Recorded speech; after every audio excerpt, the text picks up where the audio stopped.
السلام عليكم ورحمة الله وبركاته. طبعا كلنا عارفين ان البيض غالي، فعلشان اعمل طبخة زي طبخة القرنبيط هتتكلف معايا. كوني اروح اجيب قرنبيطة بقد كده واجيب بيض، ده غير الزيت اللي هي هنحمر فيه القرنبيط، والقرنبيط بيشرب زيت كتير، فالطبخة هتتكلف معانا كتير جدا. ايه رأيكم بقى النهاردة ان احنا نعمل ان شاء الله القرنبيط بتاعنا من غير بيض خالص، والخلطة بتاعته خلطة زي الفل.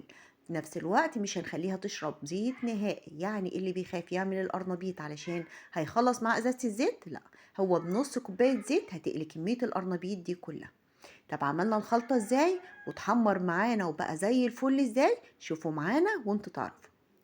انا كان معايا قرنبيطايه كبيره، خدت نصها بس، نزلتها في ميه مغليه بملح وشويه من الكمون وحطيتهم يتسلقوا يستووا.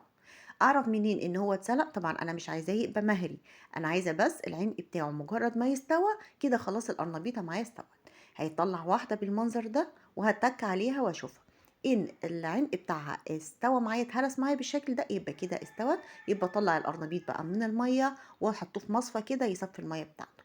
الخلطه بتاعته عباره عن بصله قلناها في شويه من الزيت ونزلت عليها بعصير طماطم وحطيت لها ملح وفلفل اسود وسبتها بقى تسبك وتنشف خالص.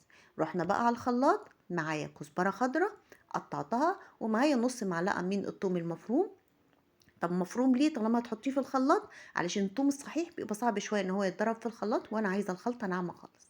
جبت بقى التسبيكه بعد ما نشفت خالص من على النار على طول على شفشق الخلاط، وهحط عليها كمان شويه حوالي 3 ارباع كوبايه ميه في نفس الطبق اللي انا عملت فيه التسبيكه.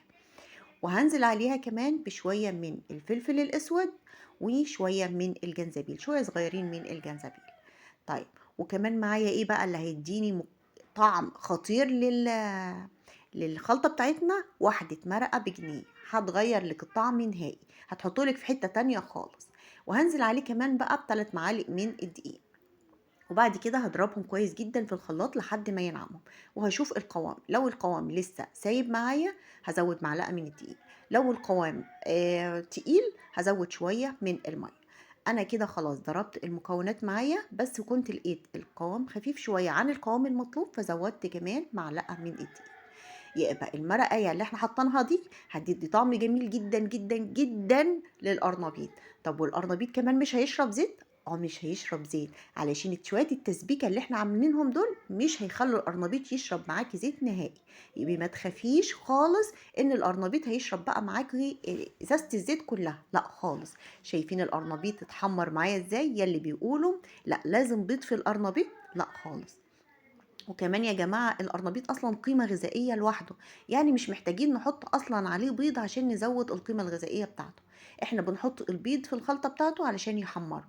طيب ما احنا حمرناه اهو، شايفين الحمار بتاعه، وهتشوفوا النتيجة النهائية كمان لما القرنبيط كله يطلع من الزيت. انا يا دوبك حطيته مجرد ما فيش حاجات بسيطة وبقلب. وكمان الخلطة مش معجنة فيه، شايفين الشكل النهائي للقرنبيط؟ حاجة قمر، حاجة تحفة بصراحة، وطعمه جميل جدا من غير بيض ومن غير أي تكلفة. جربوها هتعجبكم جدا جدا الوصفة دي. والحمار بتاعه جميل، مش مستاهل معانا بيض خالص يا جماعة. وهوريكم كمان القلب بتاعه من جوه، يعني الخلطة مش معجنة خالص فيه. شايفينها عاملة ازاي؟ ناشفة وجميلة وزي الفل، واللون طالع معايا جميل. جربوها هتعجبكم جدا بإذن الله، وأترككم في رعاية